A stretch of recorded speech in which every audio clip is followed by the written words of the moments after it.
Hello, Gothic literature lovers and horror fans. My name is J.S. Larmore, aka Jax, and today we are welcoming L.V. Russell to the studio. She is the author of The Quiet Stillness of Empty Houses, coming out on May 15th from Quill and Crow Publishing House. So, without further ado, welcome to Ravens and Writing Desks. Hello, L.V. Russell. Welcome to Ravens and Writing Desks. How are you? I'm doing really well. Thank you. Very excited to be here. I'm so glad to have you here, and I can't wait to hear more about The Quiet Stillness of Empty Houses. So let's jump right into it. Tell me about the book. Give me a rundown what it's about, what the characters, and you have the floor. Quiet Stillness of Empty Houses follows Theodora Corvus as she kind of travels through a series of crumbling old houses. So she grows up with her grandmother, and she can see things that may or may not be there. So she takes a job as governess to Broken Oak Manor, and she's to look after a young girl called Ottiline Thorne. And there she meets the secretive and aloof Cassius Thorne, sorry. And yes, so the house is just filled with dark, winding corridors, things that go bump in the night, and just secrets galore coming out of every nook and cranny, and she doesn't know which way is up and what's going on. Fantastic. And where'd you come up with the idea for this? Sorry. Where'd you come up for the idea of, or what the idea for this did, what was your inspiration? A lot of the inspiration, so I absolutely love Jane Eyre. It's one of my favorite books. I love her because she's quite a strong character, is Jane, and I really wanted to kind of take that strong heroine and kind of put her into this gothic situation where a lot of the time the heroine is this kind of wailing woman, and she's the one going, ghosts. Yeah. And I wanted her to go, hang on, ghosts? Is it? So I kind of took that, and a lot of the inspiration is from my childhood home, and I lived in a very old kind of 16th century cottage on the outskirts of this old plague village that had all of the old stones from the old houses in the fields. Oh, that's super cool. It's very super cool. And yeah, there was just me and my brothers. We'd hear things, and things would come along, and I'd feel pinches in the night. Things would move. So yeah, a lot of that. So a lot of the things that happen in empty houses, I kind of drew on what happened to me in my spooky old house. Okay, very cool. I was gonna say, when I was reading the blurb, it gave me a Jane Eyre feel, and I love Jane Eyre too. Next to Wuthering Heights, it's my next favorite Gothic novel. So very cool. I can't wait to read it. And that was going to be my next question is, do you believe in ghosts, and have you had any experiences? I absolutely believe in ghosts. So another one of the things that happened to me in this old house. So I'd go kind of walking with our old collie dog, and I remember walking along this village track, and it had like a stile at the end. And we were in a tiny hamlet, middle of nowhere, no one else around. And there was a woman stood by the stile, and the closer I got, I realized that she was in full Victorian dress, and I could see all the way through her. So me and my dog, creepy. We were gone. I imagine that's terrifying.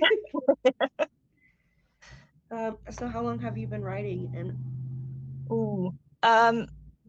without being too cliche, kind of since I can remember, I did a lot of really bad teenage poetry that unfortunately I did show to people. Been there. Yeah, we just hide those away and we pretend they don't exist anymore. No, I started writing professionally probably I'd say about 8-9 years ago. It took me a while to write my first novel, which is self-published. because I wrote it and then I had a family, had a baby. They don't let you write. So No, they we got don't. a little bit older.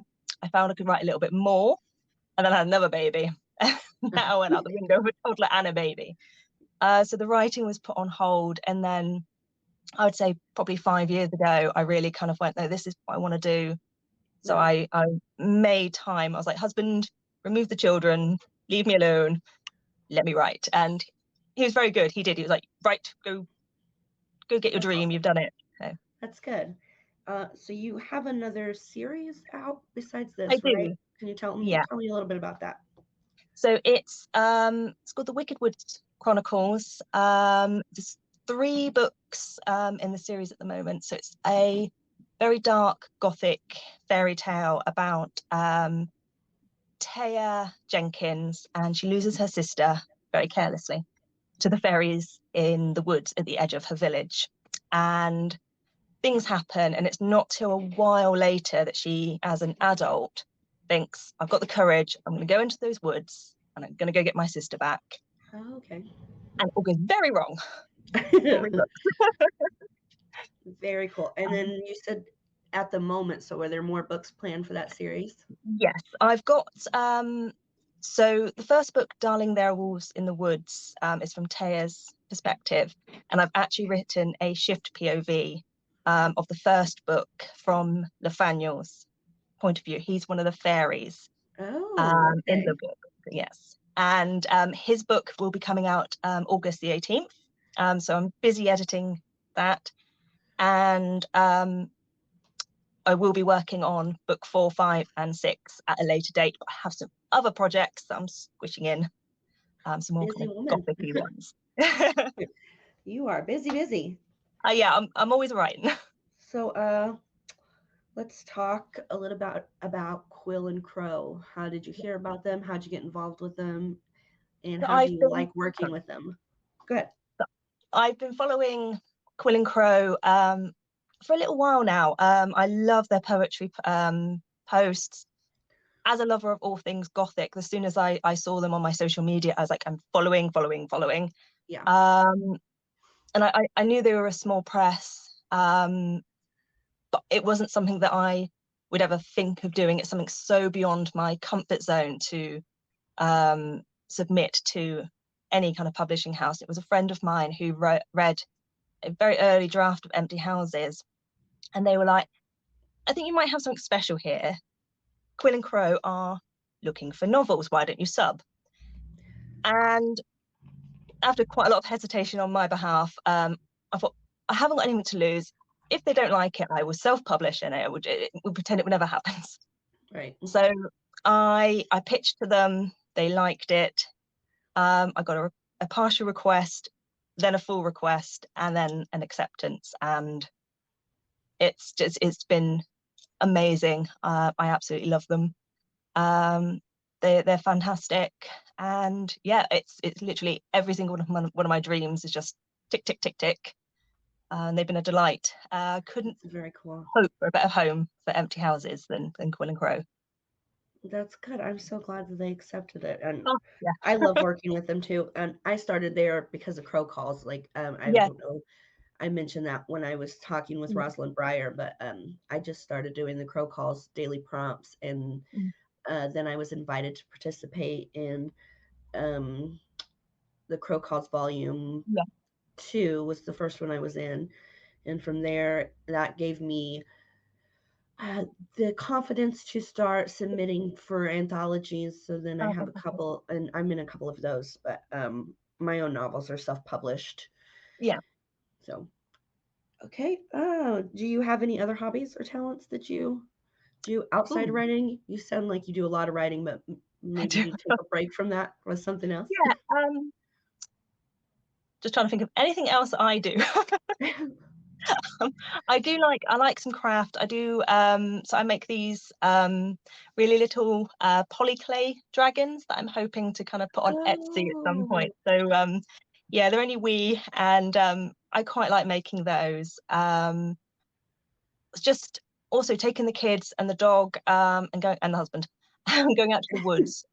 We love a just a long outside, get out there, blow the cobwebs away. Yeah, I love that. Kind of, yeah. I love that. Oh, and reading. I love reading. Yeah. Well, we all love books, but Yeah. I find that I have a lot less time to read them now that I'm in the publishing business. Yeah. Just trying to Unfortunately. squeeze it in. Yeah. So what is your writing process like kind of on a large scale and on the smaller scale like day to day? And are you a pantser or are you a plotter? So for all my Wicked Woods books, complete pantser, had no idea what was happening in book 3 until book 3 happened and threw me a curveball, and I was like, okay, now I'm gonna have to write around this. Right. Um, and it did take me a long time to write, but I absolutely loved just kind of going, these are the characters, go be free, and I will just follow you and write what you're doing. Yeah. Empty Houses was the first book that I actually sat down and I plotted out. So I had the beginning, all of, what happened in each chapter and exactly what happens at the end. And I think I drafted the very rough that nobody saw draft within about a month. And I was pretty impressed. And then I was able to edit that. And it was surprising how quick I could get the edits done and actually have something that I could show another human being without being utterly Right. ashamed of it. So which way do So you like better? I think it depends on the novel. I think I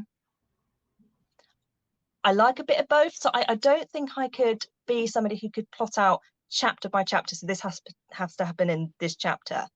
So I like the vague outline. I like having that kind of security that we Yeah. know where we're going. And if we get stuck, we can jump ahead because we know where we're going.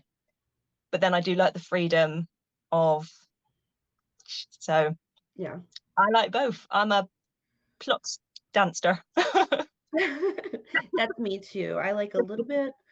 I Yeah. do like intensive research though. Oh, Uh, wow. a lot, like just notebooks and notebooks of it, because Fantastic. I'm a nerd of research. I like that, and when I was in school, research papers were my favorite thing to do. But so Brilliant. intensive research, and then when it comes time to write, I just go where the keys take me and where the characters Yeah. show me they want to go. But Yeah. so back to your writing process. Kind of what do you do? Do you like music? Do you have snacks, drinks? What gets you in the creative mood? So I have playlists for each of the books that I write, and I love listening to music. If I'm in the kind of first draft version, I do prefer like scores, so anything without lyrics. And then when I'm editing, I like the lyrics, and I definitely have different emotions for playlists depending on what kind of mood I'm looking for. Most of it's quite dark and gothic and miserable because I Yeah. like writing that.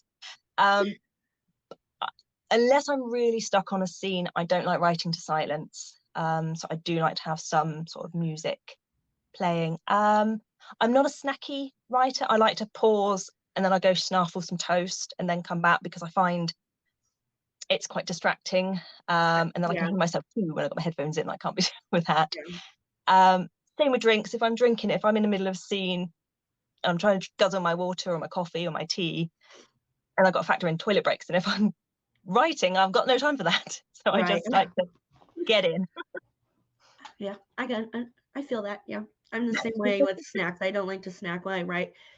Two reasons, like you said, that it's distracting, and I don't want my snacky hands all over my keyboard. So I don't like to snack while I write either. But I do the same thing with the music and basically everything you just said. Yeah, Uh, I can't. Silence is way too noisy for me. exactly. So I Yes. can't do it. Let's see what else I got here. What? Who is your? Would you say is your biggest supporters? Your biggest fans? Oh, Who do you got in your corner?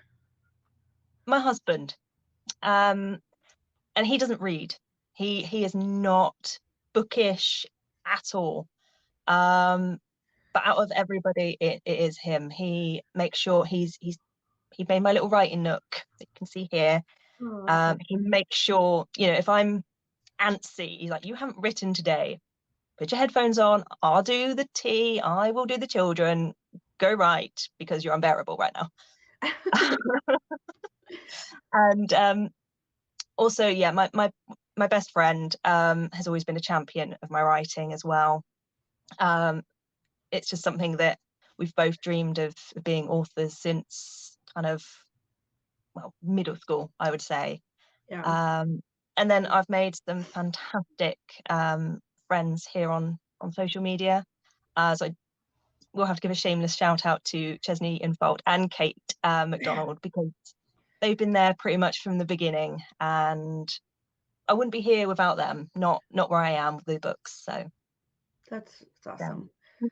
That's really awesome. There is a very good community online it's uh, fantastic. for writers, and I mean, you got to take some bad with the good, but Oh overall, I think there's a lot of good, like a yeah, lot of good, and for that, I've been very grateful hmm, being here, definitely. trying to, because you can't do this alone. As much as it's your own art and your own processes. You need a community to Yeah, put books out there. It's just you can't do it by absolutely. yourself. Yeah, yeah. You need your team. I'm gonna put a picture of your beautiful cover up here. So, how much were you involved with the design at all on this, or did you give them just the free reign to decide the aesthetic? How did that So go?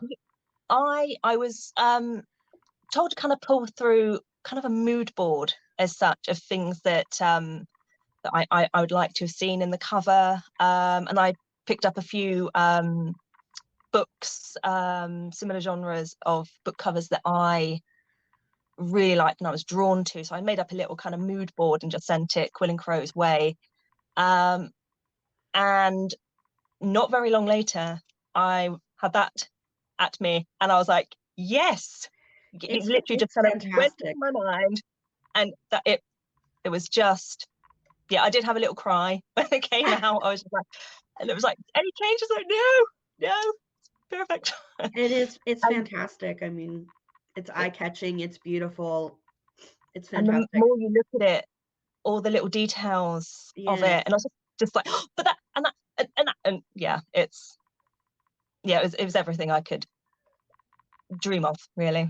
Yeah, Here is the blurb while we're adding graphics here. yeah. So if It's a long anybody, blurb. I like long titles. I like long blurbs. that's okay. I mean, overall, that's what you want is somebody to get involved in the story before they even Yeah, read the story. That way they want it. They need to have it. They have to buy that book. And the more information you can give in the blurb without giving away the whole story, the better. yeah, So yeah. uh, I read it. I'm definitely intrigued. I can't wait for this book to come out. The Quiet, I'm sorry, my brain just went blank. The Quiet Stillness of Empty Houses will be Yeah. out on May 15th. Yes. Yes. And that will be available at Mhm. thecrowshop.com. Um, what are you doing on your own to market and where are you marketing? So I'm on Twitter, Insta, and TikTok, and I've been posting a lot of. I like doing an aesthetic video to some music, usually with a quote, and that they've been getting a fair bit of attention. I've done a few readovers as well, so I'm not the most confident reader at camera, but I've done a few that I was quite happy with.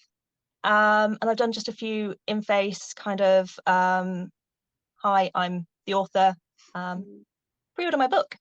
And I've trying to do that consistently, and I've definitely got into attention that way. It's people are commenting, people are excited, so it seems to be working. I'm going to be doing that. good. That's good. And what about locally? um, Kind of in person. Yeah. So just Yeah. word of So mouth.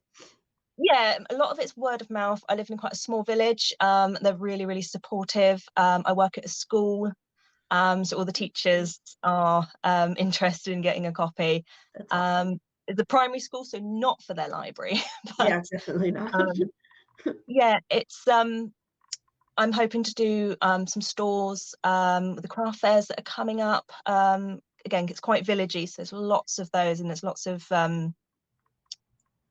resources for me to kind of be there in person with a table with some books. And people around here, they love talking to people, so it doesn't take long for it to That's get good. whipped around. That's good. I'm glad you have those resources. Sometimes in-person marketing is Yeah, a lot more difficult than you would think compared to social media yeah, marketing where you can reach the whole world all at yeah, once. yeah. Just walking out your front door trying to get people out there in real life to pay attention to you is a lot more difficult. So It is, it is. I'm glad that you have those resources available to you. How are we doing? Okay. So I have this segment set up for us, this little fun thing called Haunted or Hoaxed, and I'm going to read off Ooh. some places that are famously known for being haunted. Ooh. However, the catch is that some of them don't actually exist. So, what I want from you is to tell me whether they're haunted, meaning they are real, or they're Oh, hoax, meaning I made them up. okay, I'm Okay. ready. All right. Let's do this. So, the first one is Manning Tree, Essex. That definitely sounds haunting. Yeah, haunted. That's correct. This is the site of many witch trials in Essex, Ah. and people claim to have seen the man behind the witch trials as well as many of his victims around the village. Okay, the next one is the Avon Moon Theater in Savannah, Georgia. Ooh, okay. I don't know America very well, so I'm gonna say I think haunting. I think that's a real place. It is not a real place. Oh, That is actually a setting for one of my short stories. oh wow. Yeah. Okay. Emily's Bridge in Stowe, Vermont. Ooh,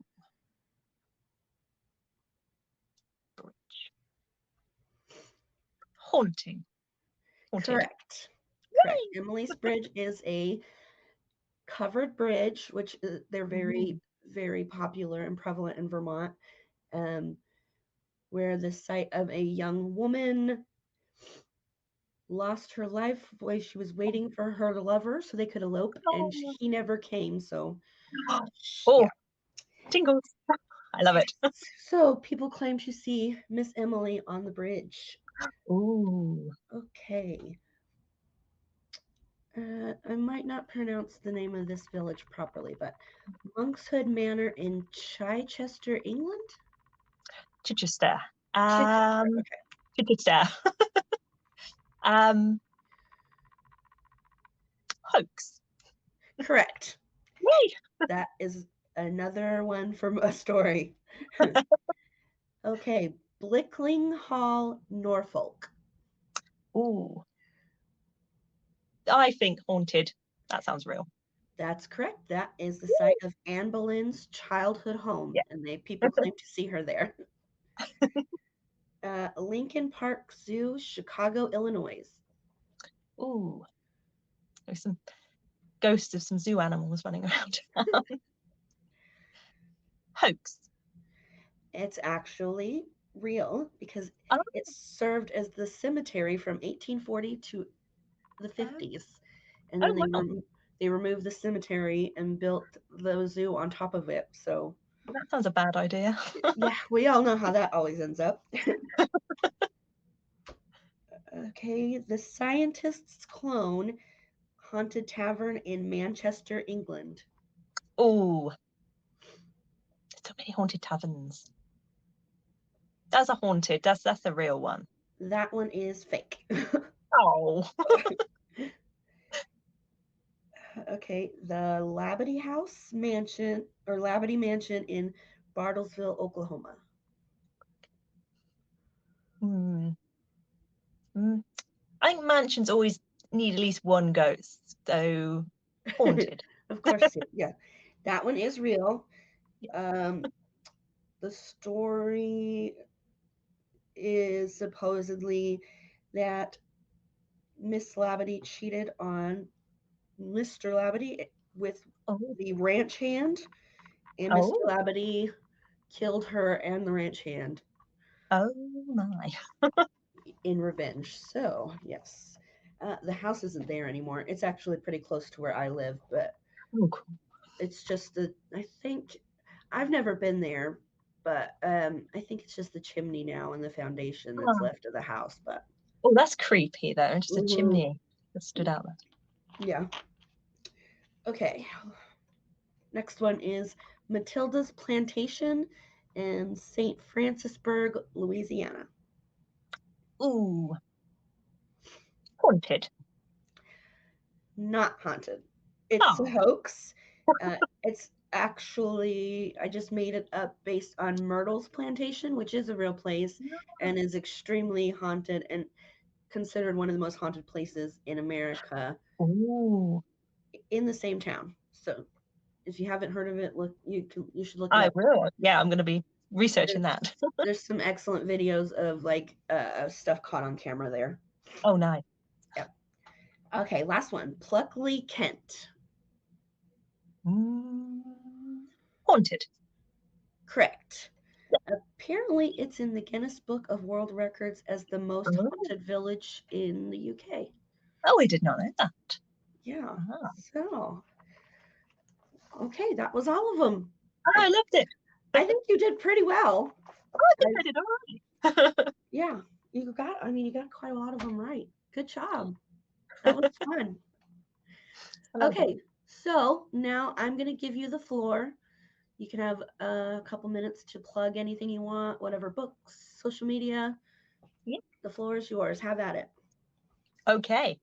Um, so I'm just going to quickly plug my Wicked Woods series, if that's okay. So all three books are on Amazon.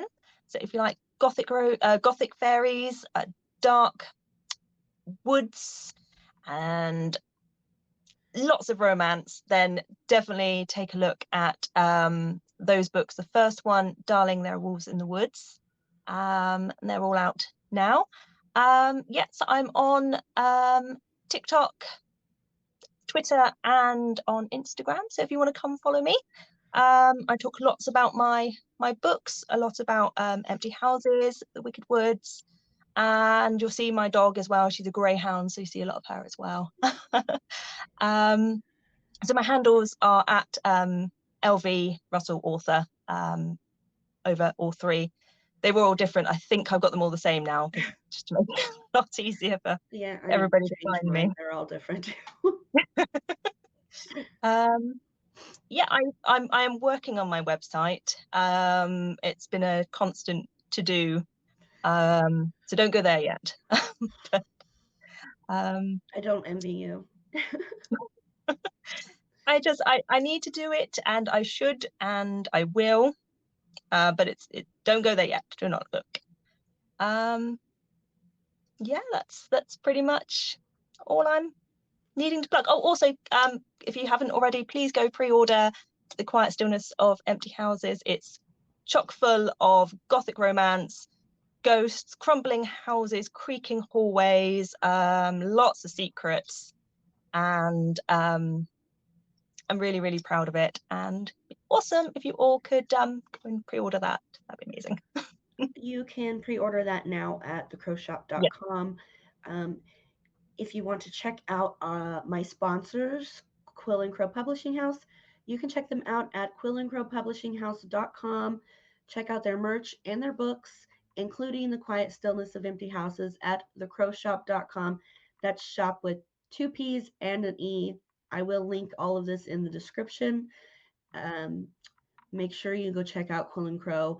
They're an awesome small indie press, and we are so grateful for everything they do for us. So check them out, show them some love. You can find them on Twitter at Quill and Crow. Instagram, and TikTok at Quill and Crow Publishing. So go check them out, show them some love. If you want to know more about me, you can find me on Twitter at Jax2_0, TikTok at Jax the Tiny Raptor, and on Instagram at JS Larmore.